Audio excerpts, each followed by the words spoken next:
السلام عليكم ورحمة الله وبركاته. الحمد لله رب العالمين والعاقبة للمتقين والصلاة والسلام على أشرف المرسلين وعلى آله وصحبه أجمعين. أما بعد فقد قال الله تعالى في كلامه الكريم وفي الفرقان المجيد: فأعوذ بالله من الشيطان الرجيم بفضل بسم الله الرحمن الرحيم. اشتروا بآيات الله ثمنا قليلا صدق الله العليم. وقال نبينا محمد صلى الله عليه وسلم: طلب العلم فريضة على كل مسلم ومسلمة أو كما قال عليه الصلاة والسلام. எல்லா புகழும் அல்லாஹ் ஒருவனுக்கே உரித்தாகட்டுமாக. அவனுடைய சாந்தியும் சமாதானமும் மக்கத்து கோமான் மதினத்து சீமான் ரசூலே கரீம் ஸல்லல்லாஹு அலைஹி வஸல்லம் அன்னவர்கள் மீதும் நம் அனைவர்கள் மீதும் என்றென்று குன்றாமல் என்று நிலவட்டுமாக. ஆமீன்.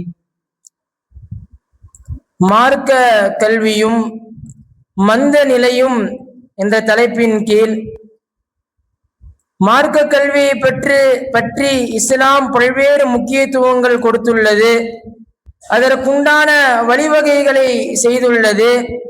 ஆனால் அதே மார்க்க கல்வியாக இருக்கட்டும் அல்லது உலக கல்வியாக இருக்கட்டும், இன்றைய காலகட்டம் ஒரு மந்த நிலையில் இந்த இரண்டு கல்விகளிலேயும் சென்று கொண்டிருக்கிறது.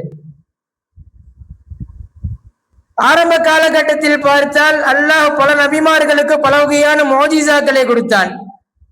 ஹஜ்ரத் மூசா அலைஹிஸ்ஸலாத்துடைய காலகட்டத்துல சூனியக்காரர்களுடைய ஆதிக்கம் அதிகமாக இருந்த காலகட்டம்.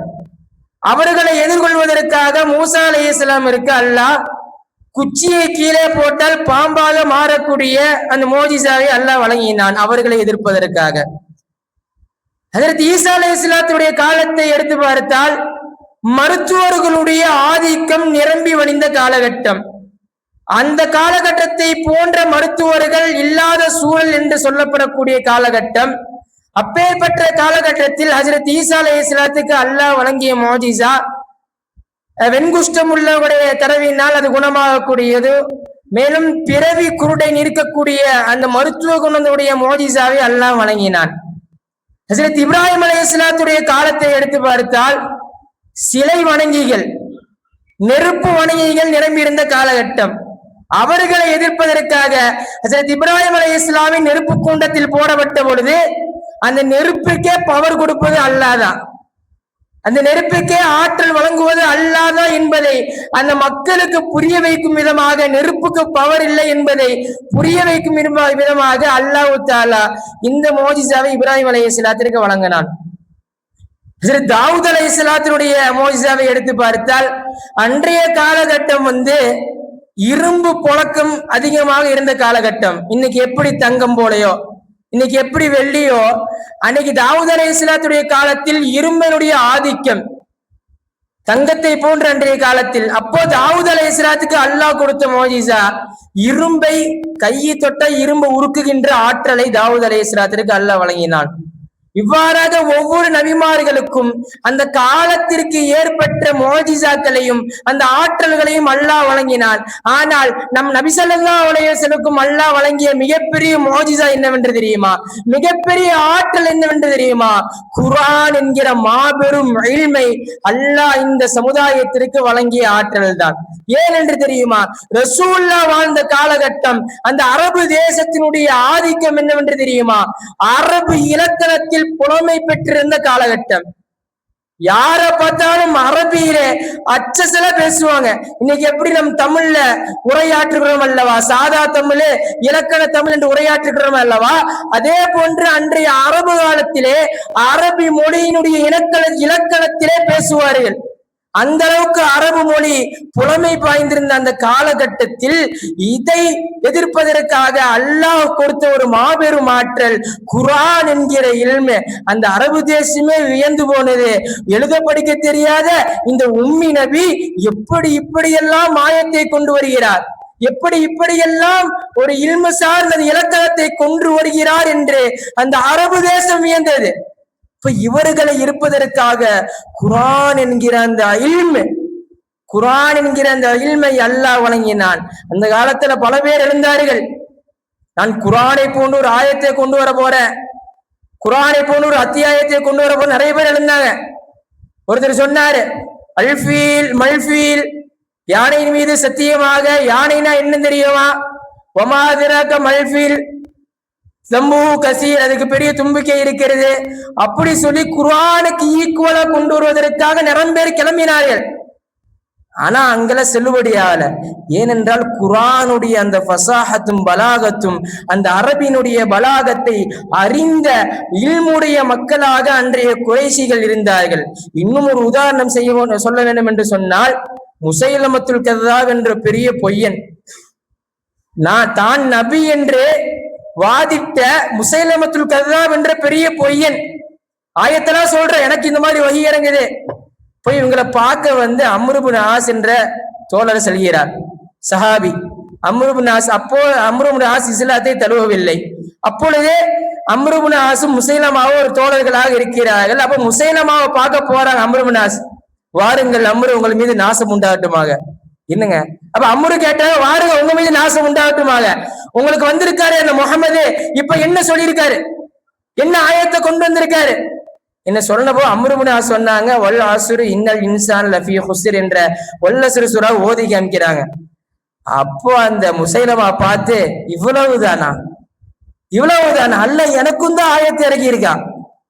பொய்யன், அல்லாஹ் எனக்கும் தான் ஆயத்தை இறக்கி இருக்கான் சொல்றாரு. நான் உன்னை ஓதி காட்டுற கேளுங்கன்னு அம்ர் இப்னு ஆஸ் சொல்றாரு. இப்போ முசைலமா ஓதி காட்டுறாரு, யாவபுரு முயலே முயலே, யாவபுரு முயலேமே, இன்னமா அந்த உதனானி ஒரு சொதிரு, உனக்கு இருப்பதெல்லாம் 2 காது ஒரு உள்ளந்தான், ஒரு சாய் இருக்க ஹுஃபுரு நக்கரு, மிச்சம் இருக்கு உனக்கு எல்லாம் துணைகள் தான் என்று ஒரு ஆயத்தை சொல்றாரு. அப்படியே ஒரு பெரிய வழி உள்ள மாதிரி சொல்லிட்டு அம்ரு இப்னு ஆஸ் கேட்கிறாங்க, கைஃபத்தரா யா அம்ரு, அம்ரே இந்த ஆயத்தை நீ எப்படி பாக்குற, எப்படி ஒரு ஆயத்தை சொல்லியிருக்க, எல்லாம் எனக்கு இறங்கி இருக்கான், இது எப்படி பாக்குற என்று சொன்ன பொழுது அம்ர் இப்னு ஆஸ் சாதாரண ஆள் இல்ல.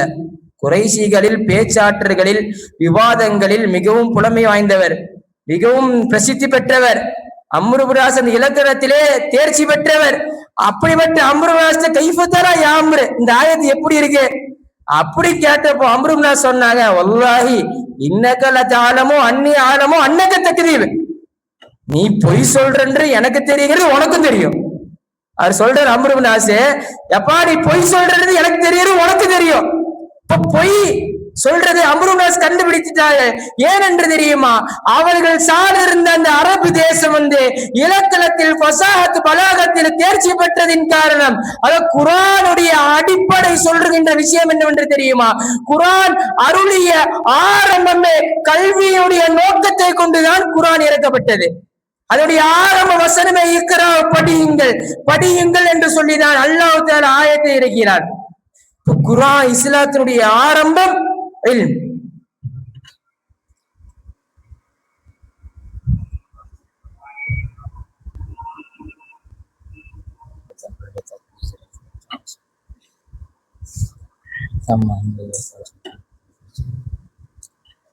போன்றைய காலத்தில் எடுத்து பார்த்தால் குர்ஆனுடைய அடிப்படை இறக்கிய அந்த நோக்கமே இல்முடைய நோக்கம்தான். இப்படித்தான் இந்த மார்க்க கல்விக்காக, இந்த இல்மிற்காக சஹாபா பெருமக்கள் தங்களுடைய வாழ்க்கையை அர்ப்பணித்தார்கள். இமாம் பெருமக்கள் தங்களுடைய வாழ்க்கையை சட்டம் எடுப்பதிலே அர்ப்பணித்தார்கள். ஹஜ்ரத் அலி ரலியல்லாஹு அன்ஹு அவர்கள் பெருமானார் ஸல்லல்லாஹு அலைஹி வஸல்லம் அலிநாயகத்தை சொல்லும் போது, ஆனா மதீனத்துல் இல்ம் அலியும் பாபுஹா, நான் ஒரு இல்மின் பட்டணமாக இருந்தால் அதனுடைய கதவு அலிநாயகம் என்று பெருமானார் ஸல்லல்லாஹு அலைஹி வஸல்லம் சுப செய்தி சொன்னார்கள். அதற்கு பின்பு அலிநாயகத்துடைய அந்த செயல்கள், அந்த இல்முகளை எடுத்து பார்த்தோமே ஆனால், உமர் நாயகத்தினுடைய சபையில ஒரு மசாலா வருது. உமர் நாயகத்தில 2 பேர் வராங்க, ஒரு ஆண் குழந்தையை கொண்டு வராங்க. இப்படி ஆண் குழந்தையை கொண்டு வரும் பொழுது ஒரு வாக்குவாதம். 2 பேருக்கு சொல்றாங்க இது என்னுடைய குழந்தை, மற்றொருவர் சொல்றாரு இல்ல இது என்னுடைய குழந்தை சொல்றாங்க. இப்ப அந்த சபையில இருந்த அலிநாயகம் பார்த்தார்கள், இப்ப இந்த 2 சொல்றாங்கல்ல, இந்த 2 தாய்கள் இருப்பாங்க. இப்ப 2 தாய்களுடைய தாய்ப்பாலை கொண்டு வாருங்கள் என்று சொல்றாங்க. இப்ப தாய்ப்பாலை கொண்டு வந்துட்டு தாய்ப்பாலை பாக்குறாங்க, எந்த தாய்ப்பால் கெட்டியாக இருக்கோ அந்த தாய்க்கு தான் அந்த குழந்தையை சொந்தம் என்று தீர்ப்பு வழங்கி விடுகிறார்கள். பிறகு கேட்கப்பட்ட பொழுது அலிநாயகம் சொன்னார்கள், குர்ஆன் பேசுகிறது அந்த ஆணுடைய அந்த விஷயங்களை பற்றி பேசும் பொழுது அந்த குர்ஆனிலிருந்து இஹ்தாது செய்து எடுத்து ஆணு குழந்தை பிறக்குகின்ற பொழுது ஆணுக்கு கொடுக்கப்படுகின்ற தாய்ப்பால் கெட்டியாக இருக்குமா, பெண்ணுக்கு கொடுக்கப்படுகின்ற தாய்ப்பால் லேசாக இருக்கும் என்பதை விளங்கி கொண்டு அந்த இடத்தில் தீர்ப்பு வழங்கினார்கள். எப்பேற்பட்ட இல்முகளை வழங்கினார்கள் சஹாபா பெருமக்கள். இமாமுடைய காலத்தை எடுத்து பார்த்தால் அல்லாஹு அக்பர், எத்தனை மசாலாவை சொல்கிறார்கள். இமாம் அபு ஹனீஃபாவுடைய சபையில ஒரு மசாலா வருது, எல்லாம் நல்லா கவனிக்கிறேன் இந்த மசாலாவை. அபு ஹனீஃபாவுடைய சபையில ஒரு மசாலா வருது. என்னன்னா, ஒரு நபர் இடத்துல ஒரு பாம்பு வருது, ஒரு நபர் இடத்துல பாம்பு கொத்த வருது. அந்த முதல் நபர் என்ன பண்றாரு, இரண்டாவது நபர் இடத்துல பாம்பை தட்டி விட்டுறாரு. முதல் நபர் இரண்டாவது நபர் இடத்துல பாம்பை தட்டி விட்டுறாரு. இந்த இரண்டாவது நபர் பாம்பு கொத்த வருதுன்னு சொல்லிட்டு மூன்றாவது நபரத்துல தட்டி விட்டுறாரு. இந்த மூன்றாவது நபர் நான்காவது நபரத்துல பாம்பை தட்டி விட்டுறாரு. இந்த நான்காவது நபர் இருக்கிறார் அல்லவா, ஐந்தாவது நபர் இடத்துல பாம்பை தட்டி விட்டுறாரு. அந்த பாம்பு போய் ஐந்தாவது நபரை கடிச்சிருது, ஐந்தாவது நபர் மௌத்தா போயிடுறாரு. இப்ப இது ஒரு மசாலா, இது ஒரு கேள்வியா வருது அபு ஹனீஃபா நபர் சபையில. அப்ப இந்த மாதிரி அந்த மௌத்தா போனே இப்ப கேள்வி என்னன்னா, இப்ப இவர் மௌத்தானதற்கு யாரு காரணம்? உங்க யாருக்காவது தெரியுமா? இப்ப ஒரு மௌத்தா போனதுக்கு இந்த ஐந்தாவது நபர் பாம்பு கொத்தி மௌத்தா போனதற்கு யாரு காரணம்? இப்ப எப்படி நீங்க சொல்றீங்க, சபையில 2 பேர் சொன்னாங்க, யா இமாமுல் ஆலமே, இந்த மாதிரி முதல் நபர் கொத்துன்னு சொல்லி இரண்டாவது நபர்கிட்ட தூக்கி போட்டாரு, இரண்டாவது நபர் மூன்றாவது நபர் இடத்துல தூக்கி போட்டாரு. இப்ப இதுல இருந்து என்ன தெரியுது, இரண்டாவது நபர் சாகவில்லை, முதலாவது நபர் நிரபராதி ஆகிவிட்டாரு. அவர் அனுப்பிய பாம்புல இரண்டாவது நபர் சாகவில்லை, முதலாவது நபர் நிரபராதி ஆகிவிட்டாரு.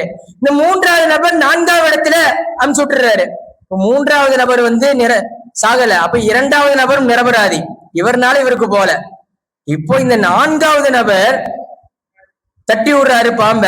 இப்ப நான்காவது நபர் தட்டி விட்டனே அஞ்சாவது நபர் பாம்பு கொத்தி செத்துறாரு. அப்ப இதுக்கு யாரு காரணம்? இப்ப எப்படி 4வது நபர் சொல்றீங்க, அந்த மாதிரி அந்த மஜ்லிஸ்ல நான்காவது நபர் தான் காரணம் என்று சொல்லிட்டாங்க. அப்ப அபூ ஹனீஃபா ரஹிமஹுல்லாஹ் சொன்னாங்க, இதற்கு காரணம் பாம்பு கொத்தி மௌத்தா போனதுக்கு காரணம் அந்த 5வது நபர் தான். ஏன் என்று தெரியுமா? அவர் தட்டி உள்ள அடுத்த ஆளுக்கு அவரை பாம்பு தட்டி விடாதின் காரணம், இதற்கு காரணம் அந்த குற்றத்திற்கு காரணம் அந்த மௌத்தா போனதுக்கு அவர் தான் காரணம் என்று தீர்ப்பு வழங்கினார்கள். அப்ப இவ்வாறான மசாலாக்களை சந்தித்தார்கள் இமாம் பெருமக்கள். பல்வேறு மசாலா, பல்வேறு கேள்விகள், மார்க்க ரீதியான விஷயங்களில் ஆராய்ந்து சொன்னார்கள் இமாம் பெருமக்கள். அந்த அளவுக்கு மார்க்க கல்வியிலே மூழ்கி இருந்தார்கள். இமாம் மாலிக்கை எடுத்து பார்த்தாலும், இமாம் மாலிக் ஒரு டைம் ஹதீஸ் நடத்திட்டு இருக்கும்போது ஒரு தேள் கொத்ததையும் பொருட்படுத்தாமல் ஹதீஸை நடத்தினார்கள். இமாம் ஷாஃபி ரஹிமஹுல்லாஹ்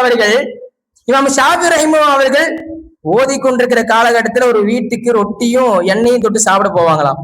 அந்த வீட்டுலதான் ஒரு வயசான அம்மாட்ட உணவு உண்ணுவாங்களாம். அப்படி உண்ணிட்டே இருக்கும் பொழுது ஓதி முடிச்சு போன பின்ன அந்த வீட்டுக்கு போறாங்க. தன்னுடைய கல்வியெல்லாம் ஆண்டுகள் எல்லாம் முடிச்சு விட்டு அந்த வீட்டுக்கு சரி கடைசியா போயிட்டு வருவோம், அந்த அம்மாட்ட போய் ரொட்டியும் எண்ணெயும் சாப்பிட்டு வருவோம் சொல்லி போறாங்க. போனப்போ அந்த அம்மா ரொட்டியும் எண்ணெயும் வழக்கம் போல வச்சிருது தட்டுல. வச்ச உடனே இமாம் ஷாஃபி சாப்பிடுகிறார்கள் ரொட்டி துண்டையும் அந்த எண்ணெயும். அந்த அம்மாட்ட கேட்கிறாங்க, ஏமா எண்ணெய்க்கு இல்லாத மாதிரி இன்னைக்கு ரொம்ப எண்ணெய் கசக்குது, இன்னைக்கு எண்ணெய் ரொம்ப கசக்குது என்று சொன்ன பொழுது அதனுடைய விரிவுரையாளர்கள் எழுதுகிறார்கள், இமாம் ஷாஃபி ரஹிமஹுல்லாஹ் அவர்கள் இல்மு கற்ற அந்த காலம் ஃபுல்லா அவர்கள் என்ன சாப்பிட்டார்கள் என்று அறியவில்லை. அந்த அம்மா சொல்லிச்சான், இந்த உணவை தான், இந்த எண்ணெயைத்தான் நீ கல்வி கற்றக்கூடிய ஆண்டுகள் ஃபுல்லா நான் கொடுத்த என்று சொன்ன பொழுது வியந்து போனார்கள் இமாம் ஷாஃபி. இல்மு கற்றக்கூடிய அந்த ஆர்வத்தின் காரணமாக, அந்த தேட்டத்தின் காரணமாக அவர்கள் எண்ணெய் சாப்பிட்டார்கள் என்று அவர்களுக்கே தெரியவில்லை. இறுதியில் முடித்த பிறகு தெரிகிறது என்று வரலாற்றுகளை நாம் போட்டி பார்க்கிறோம்.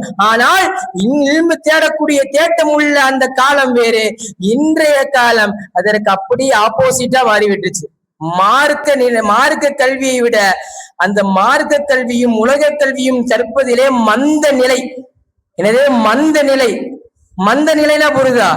பாம்பு ஒரு முழுங்கனா எப்படி மந்தமா கிடக்கும், அந்த மாதிரி அந்த இல்மினுடைய அசராத்துகள், அந்த இல்மினுடைய அந்த முயற்சிகளை தெரியாமல் இன்று சமூகம் அந்த இல்மிலே மந்த நிலை காட்டிக் கொண்டிருக்கிறது. ஏன்? டெக்னாலஜியினுடைய டெவலப்மெண்ட் அதிகமாக, சொகுசுகள். இன்னைக்கெல்லாம் பார்த்தோம்னா அல்லாஹ் அக்பர், டெக்னாலஜிக்கு வியாபாரம் பண்றான். என்ன வியாபாரம் தெரியுமா? இந்த கேமை வித்து போட்டு வியாபாரம் பண்றான். அவனுக்கு மார்க்கத்தே ஒண்ணு இல்லை. டெக்னாலஜி அதுல எப்படி முன்னேறலாம், இதுல எப்படி முன்னேறலாம். ஏழ்மையை பற்றி ஆவசம் மோடி பேசுறாங்க. அல்ல அருமையான பேச்சு. இப்ப இன்றைய காலம் அதை விரும்பாமல் எந்தெந்த வழியெல்லாம் சம்பாதிக்கலாம், எப்படியெல்லாம் ஒரு 5 வயசுக்கு தெரியுது எப்படி இந்த ஐடி வித்து காசு வாங்குறதுன்னு, எப்படி இந்த இதை வித்து காசு வாங்குறதுன்னு ஒரு 5 வயசு பையனுக்கு தெரியுது. ஆனா அழிப்பா கேட்ட தெரிய மாட்டேங்குது. இப்ப எந்த அளவுக்கு ஒரு மோசமான காலகட்டம். இன்று புத்தி ரீதியான படிப்பு அடிபட்டு போய்விட்டது. மொபைல் படிப்பு தான். ஏஐன்னு ஒண்ணு வந்துருச்சு. எல்லாம் ஏஐன்னு ஒண்ணு வந்துருச்சு. அதை வச்சு படிக்கிறான். எவ்வளவு நேரம் தான் படிப்பான் ஏஐ வச்சு? இன்னைக்கு எல்லா கேள்விகளுக்கும் பதில் தருகிறது ஏஐ. எல்லா ஆர்டிபிஷியல் இன்டெலிஜென்ஸ் என்று சொல்லப்படுகிற அந்த ஏஐ எல்லா கேள்விகளுக்கும் பதில் தருகிறது. இன்று தமிழ்நாட்டுடைய ஒரு அறிக்கை வெளியிடுகிறது. ஜிஇஆர் என்ற அறிக்கை, கிராஸ் என்ரோல்மெண்ட் ரேஷியோ என்ற அறிக்கை. இன்னும் ஹையர் எஜுகேஷன், உயர்தர மட்டத்துல கல்வியினுடைய அந்த அமைச்சர் சொல்றாரு, இந்தியன் எக்ஸ்பிரஸ் அந்த நியூஸ்ல சொல்றாரு என்னன்னா, இன்னைக்கு தமிழ்நாட்டு இந்தியாவில் எடுத்து பார்த்தோம் என்று சொன்னால் தமிழ்நாட்டுடைய அந்த உயர்கல்வி படிக்கக்கூடிய அந்த சதவீதம் கணிசமாக தமிழ்நாட்டில் டாப்பில் நிக்குது, உயர்ந்து நிக்குது. ஆனால் அந்த உயர்கல்வி படித்து முடித்த அந்த கிராஜுவேட்ஸ், அந்த இன்ஜினியரான மாணவர்களுடைய அந்த திறமை என்பது மற்ற மாநிலங்களை கம்பேர் பண்ணும் பொழுது அந்த திறமை தரமற்றதாக இருக்கிறது என்ற அறிக்கையை சமீப காலத்தில் 2 வாரத்துக்கு முன்னால் கல்வி அமைச்சர் வெளியிடுகிறார். இப்ப பார்த்தோம்னா என்ன காரணம்? நீ காலேஜ் படிக்கிற மாணவர்களை எடுத்து பார்த்தால் PDF வந்துருது. பார்த்து படிக்கிற பழக்கமே இல்லை. நேரம் எக்ஸாமுக்கு போறான், செம்முக்கு நேரா போறான், ஒரு ஹெட்செட்டை மாட்டிட்டு அதுக்கு என்ன சொல்லிட்டு ஒரு வீடியோ போட்டுறான். அப்படி வீடியோவை கேட்டு எக்ஸாம் இந்த வாமிட்டு எடுக்கிறது. என்ன கல்வியை கற்க வேண்டும்? அந்த புத்தக ரீதியான கல்வி இன்னைக்கு சமுதாயத்திலே குறைந்து விட்டதின் காரணம் இவ்வாறான அந்த ரேஷியோக்களில் நம்முடைய தமிழ்நாட்டு மாணவர்களாக இருக்கட்டும், மற்ற மாணவர்களாக இருக்கட்டும் குறைபாடாக செல்கிறது. காரணம் அந்த புத்தக ரீதியான கல்வி இன்று அடிபட்டு போய்விட்டது. ஏஐ சொல்ற என்ன இன்னைக்கு ஃபுல்லா வளர்ந்து போச்சு. ஏஐ இன்னைக்கு ஒரு சின்ன பையனுக்கு தெரியுது, கல்யாணமாக ஒரு ஆள் இருக்காரு, எனக்கு தகுந்த ஜோடிகள் வேணும் என்று சொன்னா எனக்கு தகுந்த ஜோடி அமைத்து கொடு என்று சொல்றா. அழகான பொண்ணு வந்து அது ஜோடியா நிக்குது. உலகம் எங்க சென்று கொண்டிருக்கிறது? நீ ஃப்ரிட்ஜை திறந்து போட்டு போட்டோவை போட்டு இந்த மாதிரி ஃப்ரிட்ஜுக்குள்ள இருக்கிற பொருளை வச்சு ஏதோ சமைக்கிற ஒரு ஐடியா கொடு அப்படி சொல்லுது. அது இன்றைக்கு உங்க பொருளை வச்சு இதை சமைக்கலாம்னு சொல்லி பிரியாணி செய்ய அதை செய்யும் சொல்லி வந்துருது. எந்த அளவுக்கு ஒரு டெவலப்மெண்ட், ஒரு மனிதனை மந்தமாக்குகிற டெக்னாலஜியின் காரணம் கல்வி அடிபட்டு போகிறது. சமூக ஊடகங்கள், அல்லாஹ் அக்பர், இன்னைக்கு இன்ஸ்டாகிராம் ஒரு செய்தா வந்துருச்சு எப்போ இருக்கு, இன்னைக்கு அதிகமாயிருச்சு. அல்லாஹ் மொத்த உலகமே அடைஞ்சிருக்கிறது இன்ஸ்டாகிராம்ல தான். அதாவது ஏஐ மூலமா படிக்கிறேன்னு சொல்லுவோம். நம்மால் படிப்பான், நம்மால் படிக்கிற விஷயம் தெரியாது, 5 நிமிஷம் படிப்பான், ஒரு அரை மணி நேரம் வேற இன்ஸ்டாவில் போவான்.